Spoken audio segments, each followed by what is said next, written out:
días escolares. Mi tutor académico, la profesora María Leal, y mi tutor institucional, la profesora Mayre Luca.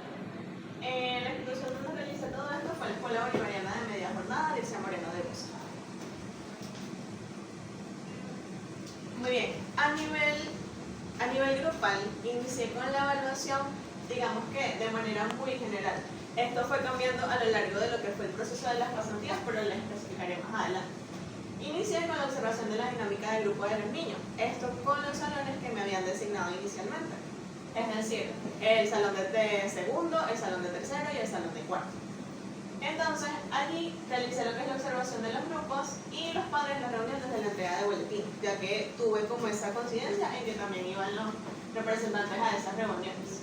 Realicé entrevistas semiestructuradas a los docentes sobre las necesidades del grupo, donde las primeras expresiones que tenían eran que les hacía falta el apoyo de los representantes en lo que era el desarrollo de las habilidades de los niños. Entonces, también pude observar lo que era, a través de lo que eran esas entrevistas, la escasa supervisión y acompañamiento familiar en la parte de los procesos escolares. Además de la falta de hábitos de estudio, las docentes mencionaban que los niños no tenían como un horario específico para realizar las tareas, no sabían cómo estructurar todo eso, entonces llegaban a la escuela un poco más sobrecargados, que más bien luego de lo que era el fin de semana debían estar más ligeros acerca de eso. También poca participación con algunos de los representantes en la vida escolar y retrasos en las actividades, no les entregaban a tiempo, y además lo que era la falta de revisión de los cuadernos y las ausencias frecuentes que no eran justificadas. A nivel individual, elegí uno de los casos con estas iniciales, era una infante de 7 años de edad, ya especificaré un poco más, pero para poder hacer el proceso de la evaluación, utilicé lo que fue la evaluación de las psicofunciones con una lista de cotejo, donde a través de distintas actividades, tanto en el salón, tanto en el aula integrada y en la cancha, pude observar todas las psicofunciones. También pruebas de aprovechamiento escolar, de lectura, de escritura y de cálculo. Cabe destacar que por el diagnóstico de la niña, la lectura no fue, digamos que, una evaluación constante, una evaluación adecuada. Sin embargo, pues sabemos que los niños que pueden tomar dictado pues son niños que saben leer. Entonces pasa a ser dentro de lo esperado. Realiza entrevistas semiestructuradas y estructuradas tanto a la representante como a la docente y observaciones participantes y no participantes. Y además de esto, las pruebas específicas de Bender, figura humana, Cockins y RAM. Ahora bien, se trata de una femenina de 7 años y 2 meses. Es cursante del segundo grado, sección B. Es nueva en la escuela, está en el proceso de adaptación a la misma, ya que el motivo por el cual a la niña la cambian de institución es debido a que no estaba hablando en la otra institución, entonces pensaron que con este cambio pues iba a motivarla a. En el motivo de consulta, digamos que este término también fue añadido por la docente y por la mamá, de mutismo selectivo en la escuela, donde la niña, este es el verbatim de la docente, la niña no habla en el contexto escolar desde preescolar. Y en casa se comunica verbalmente, es decir, este es el verbatim de la mamá. En casa sí puede, incluso han mandado videos acerca de las exposiciones de la niña porque en la escuela no han podido evaluarla acerca de eso. Y por ende se menciona lo que es la preocupación por la falta de comunicación oral en la escuela. En cuanto al desarrollo físico, tiene estatura postestatural adecuada y presenta alergias a lácteos, polvo, olor y olores fuertes. Esto mencionado en la anamnesis por parte de la representante. En el área psicomotora, el test de Bender sugiere un leve desfase en lo que es la edad psicomotora, ya que menciona una edad de 6 años y 6 meses, y la niña tiene 7 años y 7 meses. Entonces, en el área sensoperceptiva menciona lo que ya les expliqué, lo que era la sensibilidad a los olores. Lo hice con marcadores para ver cómo era la parte sensitiva y también lo que era la parte de la audición. Se podía notar que la niña también se asustaba mucho con los ruidos fuertes. Entonces, allí también podemos observar lo que era la expresión que ella tenía de miedo, de rasgos ansiosos ante lo que era el contexto escolar. Y taponamientos, que era lo que mencionaba la mamá, que muchas veces se le tapaban los oídos. En el área cognitiva, el test de Raven menciona o expresa que ella está en un 4º grado, es decir, que es inferior al término medio. no pasa a ser como una complicación o algo relacionado a alguna enfermedad o algún compromiso cognitivo. Sin embargo, pues también hay que estudiar más a fondo lo que es este proceso de inteligencia cristalizada, que es la que estudia este test. En el lenguaje de comunicación, pues ya hemos mencionado el habla fluida en el hogar. Pude observarlo a través de videos también por parte de los representantes, pero la ausencia en la escuela. ¿Qué es lo que sucede y cuál es la parte importante acá? Que no es que el hecho de hablar le impida ser funcional, porque eso sí lo hace, o sea, es una niña que continúa estando a sus clases, van constantemente a las clases, pero el entorno se adaptó tanto a la condición de la niña que ella ya no tiene la necesidad de hablar. Entonces a la niña se le colocó un asistente y la asistente es la que está pendiente de que la niña terminó la tarea y va y se la pasa a la profesora, entonces no tiene la necesidad de. Sin embargo, en el área emocional social menciona inseguridad y retraimiento según los test mencionados. Esto es mucho en cuanto a lo que es la ansiedad elevada ante la posibilidad de hablar, ya que cuando se le mencionaba a la niña, pero puedes hacer el intento, puedes estar tranquila, estamos en un lugar seguro, pues se veía como el retraimiento ante esta evaluación. En cuanto al diagnóstico grupal, lo que fueron los resultados de estas entrevistas mencionadas, entrevistas y observaciones, era la dinámica de funcional asociada a la escasa participación familiar en el proceso educativo, como les había mencionado, y esto influye negativamente en el comportamiento. ¿Por qué? Porque los niños no siempre van a mencionar que tienen problemas en su casa, o que están siendo descuidados por sus padres, o que hay problemas. Esto no lo van a decir, no lo van a verbalizar, pero lo van a expresar a través de su comportamiento. Y esto era lo que precisamente decían las docentes, de que algo le pasa en su casa. Ese niño debe tener problemas en su casa, por eso se comporta así. Entonces también había la necesidad de un mayor apoyo en el hogar para fortalecer los hábitos de estudio, ya que inicialmente la preocupación más fuerte eran los niños del sexto grado, ya que ellos iban a cambiar, iban a iniciar una etapa totalmente distinta. También había falta de las normas de convivencia, de autorregulación y lo que era el desconocimiento por parte de su desarrollo emocional.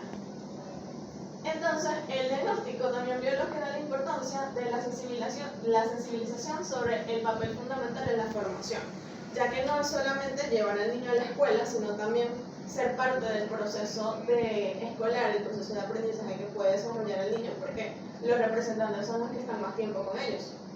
Y también promover lo que era la relación más activa y coherente entre la familia y la escuela, ya que a la escuela no se permite tanto el ingreso de adultos, o sea, los niños se quedan hasta la puerta por seguridad y todo eso, incluso cuando salen y no se pueden ir solos, tampoco tienen que estar un representante ahí con ellos. Sin embargo, pues ese es el único contacto que tienen los representantes con la escuela, exceptuando las veces que van a entregar los boletines. Muy bien, a nivel individual, en lo que es la parte de la síntesis, se inicia lo que son las principales dificultades en la expresión verbal, tanto en la escuela y en la participación oral. O sea, ni exposiciones, ni dramatizaciones, ni ninguna de estas evaluaciones importantes en el desarrollo de lo que era el lenguaje. Y la expresión de malestar mediada por ansiedad y retraimiento, que era lo que les mencionaba, lo que pude observar de la niña cuando estaba frente a estas situaciones. ¿Qué sucede? Acá hay un episodio traumático mencionado por lo que era una agresión por pares, es decir, por sus compañeros. Acá la niña tuvo un antecedente en preescolar, entonces me olvidó mencionarlo, donde los niños ella estaba comiendo y los niños fueron hacia ella y le quitaron todo, entonces la niña fue golpeada y a partir de allí fue que la mamá dice que la niña no habla en la escuela. Entonces, bueno. Sin embargo, en lo que fue el desarrollo de esta evaluación no se evidenciaron alguna discapacidad intelectual ni trastorno del neurodesarrollo. Es decir, no menciona como los rasgos, no cumple con todos los criterios de lo que es un trastorno del neurodesarrollo, como un trastorno del lenguaje o alguna otra cosa que explique realmente el por qué está ese silencio allí. Ahora bien, en el estudio de lo que era el caso como tal de mutismo selectivo, pues sí cumple con algunos de los rasgos esperados, sin embargo, pues es de saber que es necesaria la evaluación tanto del neuropsicólogo, de otro especialista, del fonoaudiólogo y de otros especialistas de los cuales nosotros en estas observaciones, con estos pocos encuentros, pues no podemos explicar de esa manera. Sin embargo, lo que justificaría este diagnóstico de mutismo selectivo pues sería el fracaso persistente para hablar en la escuela. Esta sería la situacional, a pesar del habla normal en otros contextos. Incluso la niña también está en danza, y en danza sí habla, en danza habla hasta en micrófono, frente a público. Entonces sabemos que el problema en realidad es como la sensación que ella tiene al estar en el contexto escolar. Y obviamente tuvo una duración mayor a un mes y comenzó desde preescolar, es decir, que tiene casi 2 años. Y no ha sido explicado por otro desconocimiento del idioma. La niña sabe hablar y sabe hablar, tampoco tiene un trastorno de comunicación, ni autismo, ni ningún otro trastorno psicótico. Otro de los diagnósticos que pudiesen ser diferenciales sería la sensibilidad auditiva, que ya había mencionado como ella puede ser un poquito sensible ante eso, o los antecedentes otorrinolaringólogos. La niña fue operada de adenoides, entonces también está en la parte sensitiva de esto, y por eso los taponamientos. También es necesario lo que es el seguimiento por el posible impacto ansioso en el rendimiento. Aunque esto no quiere decir que la niña no tenga las capacidades para continuar o para cumplir con las áreas necesitadas, pero sí es necesario poder continuar con este seguimiento y no dejarlo hasta un simple diagnóstico. Ahora bien, acá es lo que les mencionaba, que tuve que hacer un poquito de lo que era el cambio del grupo, porque inicialmente iba a ser con un solo salón, pero en vista de haberlo conversado con mi tutor institucional, pues era necesario abordar los representantes de forma general. Por lo tanto, lo realicé con los representantes de nuevo ingreso, primer grado, segundo grado, tercer grado y cuarto grado. Y a nivel individual, pues de niñas que ya les había mencionado. Este fue el proceso de intervención, pues adaptado también al permiso que había tenido y a las 2 semanas que hubo de luto. A nivel grupal, pues se realizaron los talleres a los representantes de los lados mencionados sobre qué es la neurodiversidad. ¿Esto por qué? Porque una de las cosas que también mencionaban las representantes era que cada salón tenía 3 niños con algunas condiciones: autismo, TDAH, TDA. Y los niños no sabían cómo hacer esto, pero no solamente los niños, sino también los padres. Los padres no estaban sensibilizados y no sabían cómo reconocer si alguno de sus hijos pudiese presentar esto. Entonces se realizó este taller acerca de esto, con las señales de alerta, tanto del desarrollo motor, del lenguaje, a nivel académico. Esta área fue bastante importante debido a que se les mencionó a las personas que esta responsabilidad de lo que era la observación del desarrollo escolar no era solamente de los docentes, sino que también en lo que era el ámbito de estudio o el contexto donde el niño desarrollaba lo que eran las actividades en casa, pues también podía influir en lo que era el desarrollo escolar. Y conductual y emocional. Realizamos lo que fue la triada de atención, que muchos representantes pues desconocían de esto, que la triada es de el representante, el especialista y el docente, donde cada caso o cada situación pues debe presentarse de manera igual. Trastornos del desarrollo, que también eran desconocidos por algunos, y trastornos en el aprendizaje. Luego de esto pasamos a ejemplos prácticos, donde las personas pudieron mencionar sus inquietudes. La teoría utilizada para esto fue el aprendizaje social a través de la psicoeducación, el modelamiento y el refuerzo positivo, debido a que no solamente le mostramos a las personas que debían establecer o identificar solamente las desventajas o las dificultades que pueden tener los niños, sino también reforzar aquellos esfuerzos que sí tienen. El propósito fue capacitar a los representantes en herramientas breves y prácticas para el fortalecimiento de la contención emocional y la corresponsabilidad en el proceso educativo, incluyendo aquellos casos con condiciones especiales. Debido a que el proceso o el propósito no era solamente a los representantes que tenían esta situación de algún niño con condiciones, sino que al tener ellos ese conocimiento, pudiesen también ser, digamos que, un canal para que otros también lo conociesen. A nivel individual, el propósito principal, pues uno pudiese decir que era que hablara. El propósito es que hable, pero realmente no era así. Era promover la expresión verbal gradual, pero sobre todo disminuir la respuesta de la ansiedad dentro del contexto. Porque el problema no es que no hable, el problema es cómo se siente y que por eso no habla. El no hablar es simplemente la consecuencia. Integrando diferentes estrategias pedagógicas y adaptativas. Y además de lo que era el apoyo afectivo familiar, porque era muy importante, ya que la crianza que la niña tenía era muy sobreprotectora, debido a que la niña tenía antecedentes, era hija única y y lo que era la operación que había tenido también. Entonces, a nivel individual se trabajó lo que era la desensibilización sistemática a lo largo de 3 semanas. La desensibilización sistemática, iniciamos con pequeños susurros y con respuestas breves. ¿Qué sucede? Las respuestas que yo tuve de ellos fueron las risas, fueron las veces que pude escuchar su voz así de manera amplia. Pero en los susurros era lo que fue como el contacto que más pude tener con ella, sí, en el oído. Fue el acercamiento que más pude tener sin que esto le produjese algún tipo de miedo. La psicoeducación acerca del autismo, esto era con la docente también para explicarle a ella qué era lo que pasaba con la niña, porque la niña no estaba hablando y que no era que ella no quería hablar, era que no podía hacerlo. Y el asesoramiento conductual para la adaptación de evaluación. Esto para que no fuese como que, bueno, todos van a exponer y tú no, sino que se hiciese una adaptación para que entonces la niña pudiese hacerlo con escritos, con señas y con audios. Incluso en este tuve la oportunidad de poder enseñarle a la niña el abecedario de señas y algunas expresiones, también cómo decir su nombre. ¿Y qué sucede con esto? Tal vez pudiese ser como contradictorio porque el propósito es que la niña hable. Sin embargo, esto también disminuyó mucho lo que era la exposición que ella tenía ante el contexto escolar, ya que podía comunicarse de una manera divertida y esto incluso le hacía reír también, el haber aprendido acerca de todo esto. En la última semana fue la psicoeducación familiar, tuve otro encuentro con la mamá, donde le mostré, que fue realmente la despedida final también con ella, le mostré a validar el esfuerzo de la niña, evitar las críticas y las comparaciones. Y por último, el cierre con la niña fue el juego de roles y dramatización individual. Esto fue en un ambiente escolar de confianza, pero fue más que todo con una niña que era como con la que ella más tenía apego y con ella sí no conversaba porque la niña me dijo que tampoco había conversado con ella, pero tenía más soltura con ella.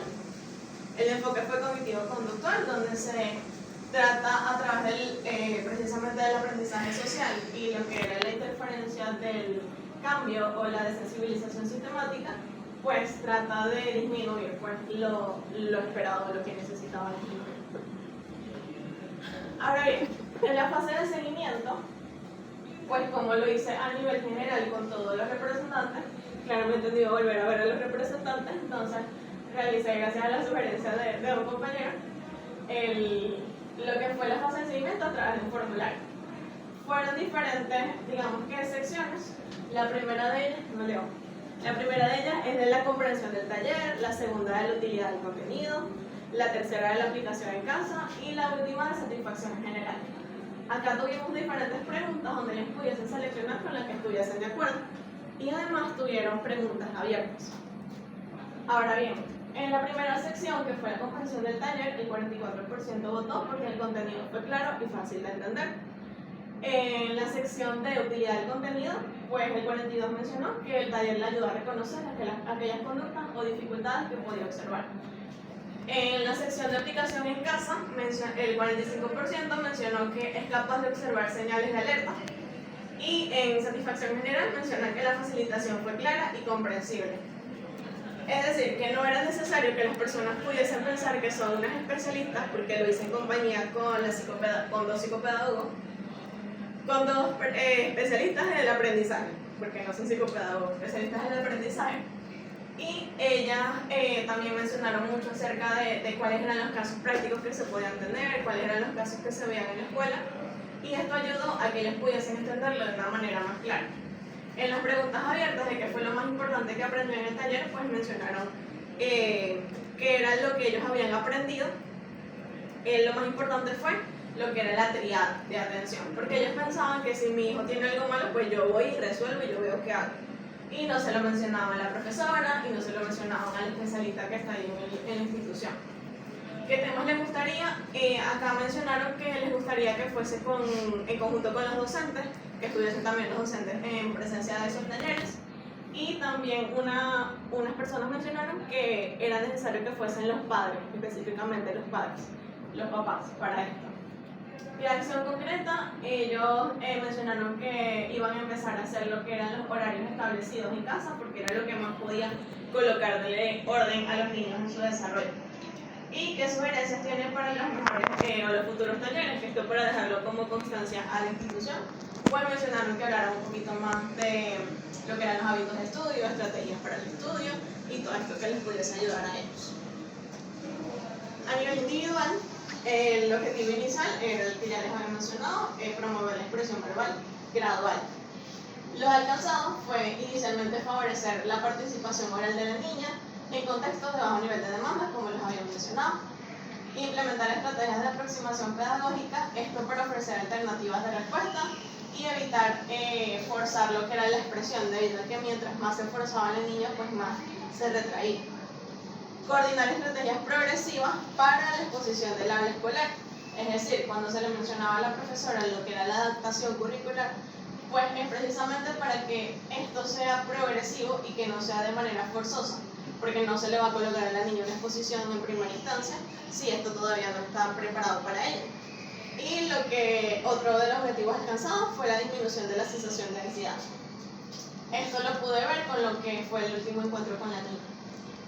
Ahora bien, ¿cuáles fueron las posibles limitaciones acerca de esto? Pues el tiempo reducido que tuvimos por parte de la inconstancia, de la poca asistencia escolar, la crianza sobreprotectora de la mamá, pues tampoco ayudaba el hecho de que la mamá no se daba cuenta de que la niña sí podía hacerlo, sino que ella decía, ella ya es así, ella no habla en la escuela. Y el estado de salud de la niña, pues obviamente cuando llovía, pues la mamá no la llevaba debido a que tenía adenoides y todo eso. Y además de lo que era la inconstancia del tratamiento, ya que la niña sí había ido a un especialista, pero la mamá pues hizo caso omiso a las instrucciones de él. En conclusiones, pues tuvo un impacto favorable en lo que era la conciencia parental a nivel grupal. Luego de los talleres, hubo la adopción de las herramientas prácticas en el hogar, hubo fortalecimiento de la regulación emocional y afectiva, y la consolidación de la alianza y de esta triada que les había mencionado, de hogar y escuela. En cuanto al caso de la niña, hubo las conclusiones es que el desarrollo físico, psicomotor, sensoperceptivo y académico está acorde a lo que es la cronológica, destacando por la autonomía. La niña, a pesar de que no hablaba o no se expresaba, pues era muy autónoma en sus cosas, a excepción de la otra niña que siempre quería estar ahí pendiente de ella. Cumple con las competencias en matemática, escritura y la comprensión del dictado. Preserva lo que es la funcionalidad que ya les había mencionado, pues a pesar de la niña sí, a pesar de lo que es la ausencia del lenguaje y la limitación de la interacción social, esta utiliza otros recursos compensatorios como los gestos, las señas y la escritura. Y esto le ha permitido lo que es mantener la ejecución adecuada de su desarrollo. En cuanto a las recomendaciones, a nivel grupal, pues se le recomienda no solo a los representantes, sino a la institución, pues dar continuidad a estos espacios, establecer acuerdos de convivencia flexibles, pero firmes, monitorear el clima emocional del aula, ya que no es catalogado, había un salón de quinto grado que era catalogado como el de Charlie, que era la docente, entonces ese salón era muy fuerte, tenía muchos problemas. Y incentivar la participación activa en los eventos escolares, que no fuesen solamente por obligación o porque era necesario los talleres, sino por motivación individual. En las recomendaciones, a nivel individual, puede favorecer gradualmente la participación en contextos de baja demanda social, debido a que no solamente en la parte de favorecer es que también se le premia a la niña por el esfuerzo que hace, porque es como que yo normalizo que tú sí hables en otro lado, yo normalizo que tú sí hables en la danza, sino también poder reforzar y hacer que la niña pueda tomar esa confianza de que sí puede hacerlo y que no simplemente es que no se dio cuenta que no lo estaba haciendo. Promover actividades lúdicas y de expresión, mantener y reforzar en el hogar herramientas de apoyo afectivo donde se le valida el esfuerzo, coordinar con la escuela estrategias progresivas, ya que no fuese solamente que dejan a la niña y bueno, ella no habla, yo la vengo a recoger de la escuela. Recurrir al psicólogo clínico infantil para intervención específica, ya que es una intervención bastante necesaria, ya que digamos que este acercamiento que nosotros tuvimos pues no fue tan, no tuvo tanta influencia, no tuvo tanto impacto como puede tenerlo algún neurólogo infantil, y considerar el apoyo del psicopedagogo para el seguimiento de estos. Ahora bien, esta es una frase que me acompañó a mí desde que tuve el primer caso de un niño en escolar 1. donde él mencionaba muchísimo de que todo el mundo me dice lo que tengo, todo el mundo me dice que tengo algo malo, pero no necesito que me digan eso, o sea, yo no sé qué hacer con eso. Y entonces está la frase de un niño no necesita ser arreglado, necesita ser comprendido. Tienes